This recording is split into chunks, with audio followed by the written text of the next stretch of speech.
Media China mulai berubah pikiran tentang timnas Indonesia. Jika dulu cenderung meremehkan, mereka kini mulai ketakutan sendiri jelang negaranya menjamu skot Garuda pada tanggal 15 Oktober mendatang. Jelang pertemuan ini, media China khawatir. Mereka menganggap timnas Indonesia kini menjelma jadi batu sandungan. Setelah kalah 0-7 dari Jepang dan juga 1-2 dari Arab Saudi, pelatih China Branko Ivankovic berada di bawah tekanan. Ia harus meraih hasil positif di dua laga berikutnya. Menurut media Sohu, Ivankovic wajib menang, terutama melawan Indonesia, untuk menjaga peluang lolos ke Piala Dunia 2026. Sohu menilai peluang China lebih besar saat menghadapi Indonesia, tapi mereka juga khawatir karena kekuatan pasukan Sinteyong kini patut untuk diperhitungkan. Melihat kekuatan timnas China sulit meraih poin di markas Australia, peluang terbaik ada saat melawan Indonesia di kandang, tulis Sohu. Dulu bermain melawan Indonesia berarti memikirkan cara mencetak lebih banyak gol. Namun Indonesia sekarang bukan lawan mudah, apalagi dengan banyak pemain naturalisasi, terang Sohu. Sohu juga menyebut Indonesia setara dengan tim ketiga Belanda dari segi teknik, membuat kemenangan di kandang pun tidak mudah.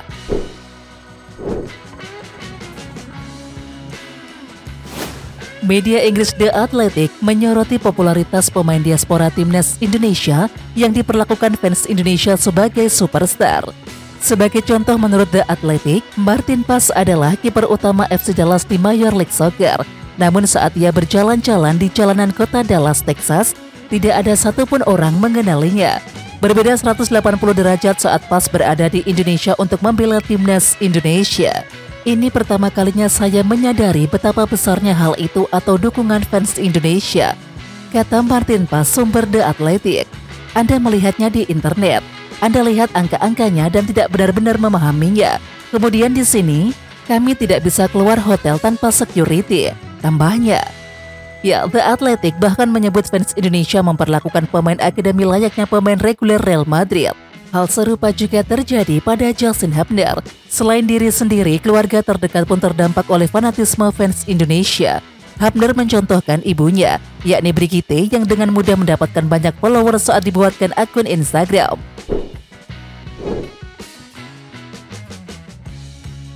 Pemain belakang andalan timnas Indonesia JET bernasib sial dengan dapat rating menyedihkan saat klubnya Venezia FC berlaga di Serie A Italia. Permainan JET terbilang sangat drop. Dalam laga tandang ke markas AS Roma Stadion Olimpico yang bagaikan koloseum modern, bek jangkung ini harus mengakui keunggulan tuan rumah. SofaScore memberikan rating 5,6 untuk penampilan JET dalam laga ini, dan angka tersebut terbilang rendah jika dibandingkan dengan dua rekan setimnya di lini belakang.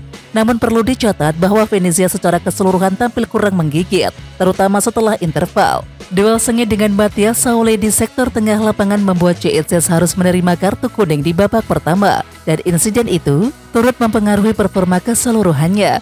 Meskipun demikian, JET tetap memberikan kontribusi yang cukup signifikan bagi tim. Kekalahan ini tentu saja menjadikan pelajaran berharga bagi JET dan juga Venezia FC. Mereka harus segera bangkit dan juga memperbaiki performa jika ingin bersaing di Serie A Italia. Laga kontra AS Roma telah menunjukkan bahwa level kompetisi di Liga Italia sangat tinggi dan juga tidak ada ruang untuk lengah.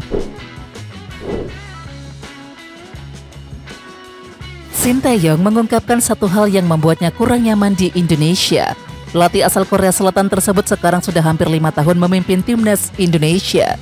Namun ternyata ada satu hal yang membuat Sinteyong kurang nyaman, dan hal tersebut adalah adanya masyarakat yang kerap memanggilnya dengan nama saja. Sinteyong menilai kejadian ini sebagai sesuatu yang kurang sopan.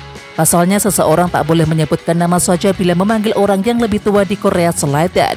Selain itu, tak sedikit masyarakat Indonesia yang belum bisa melafalkan nama Sinteyong dengan benar. Sambil tertawa, Sinteyong mengaku sering mendengar namanya dipanggil menjadi Sinteyong.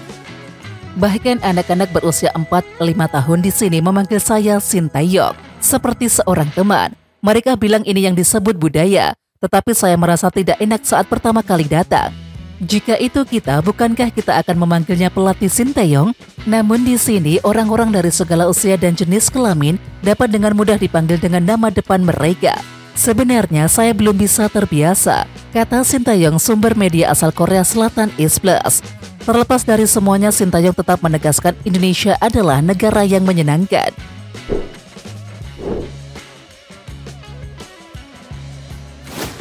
Beberapa pemain timnas Indonesia tampil kurang konsisten di Liga 1 2024-25. Belum lama ini Sintayong pernah menegaskan bahwa ia akan terus memberikan kesempatan kepada pemain Liga 1 untuk bergabung dengan timnas Indonesia. Namun ada syarat yang wajib untuk dipenuhi, dan syarat tersebut yakni pemain harus menunjukkan performa terbaik bersama klubnya masing-masing. Di sisi lain, para pemain timnas Indonesia yang bermain di Liga 1 justru menunjukkan inkonsistensi. Para striker timnas tampil apik di pekan ke-6 Liga 1 2024-25.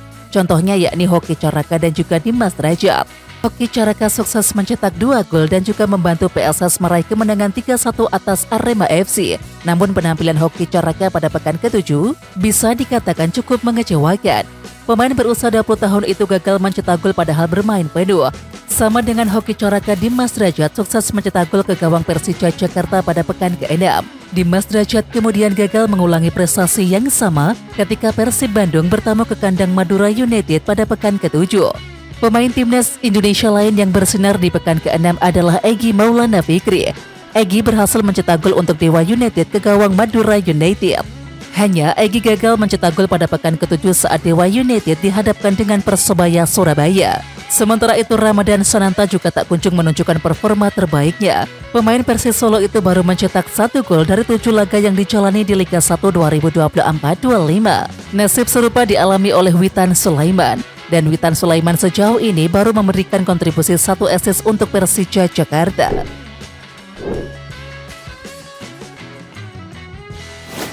Pemain timnas Indonesia Tom Haye baru saja berhadapan dengan tim yang diperkuat calon pemain naturalisasi skuad Garuda yakni Eliano Randers dalam pertandingan Eredivisie 2024-25 antara PSIS Zwolle versus Almere City, yakni pada Minggu 29 September 2024. Hasilnya Tom Haye dan kawan-kawan harus mengakui keunggulan Eliano Randers dan kawan-kawan dengan skor 1-0. Kendati demikian, pertempuran antara Eliano versus Tom Haye tidak terjadi di lapangan secara langsung. Pasalnya, Eliano kembali tak mendapatkan kesempatan untuk bermain. Ya, pemain yang akan ucap sumpah warga negara Indonesia tanggal 30 September 2024 malam ini tersebut melewatkan laga di bangku cadangan. Berarti ini merupakan kedua kalinya secara beruntun adik dari Tiani Randers tersebut diparkir oleh pelatih Zwolle Johnny Jansen. Sedangkan untuk 5 pekan sebelumnya Eliano mencatatkan 3 kali starter dan juga sisanya masuk dari bangku cadangan. Sementara untuk Tom Haye, dirinya kembali dipercaya sebagai starter, namun The Professor ditarik keluar pada menit ke-66. Posisi Tom Haye digantikan oleh Alec Carbonell. Tom Haye digantikan sebelum gol bunuh diri berserang ke jala timnya sendiri. Catatan penampilan itu menandakan Tom Haye menjadi pilihan rutin Almere City. Pelatih timnas Indonesia Sintayong menegaskan bahwa Michael Kers dan juga Eliano Randers bakal bergabung saat melawan Bahrain dan juga China di kualifikasi Piala Dunia 2026. Michael Kers dan juga Eliano Randers dijadwalkan bakal mengambil sumpah sebagai warga negara Indonesia pada Senin 30 September 2024. Prosesi sumpah dilaksanakan di Kedutaan Besar Republik Indonesia untuk Belanda di Den Haag. Di samping itu, Sintayong angkat bicara soal kedua pemain tersebut. Pelatih asal Korea Selatan tersebut menegaskan bahwa Eliano dan juga Miss bakal bergabung pada agenda timnas Indonesia senior pada Oktober 2024. Eliano Randers dan Michael Kers akan gabung langsung melawan Bahrain dan China.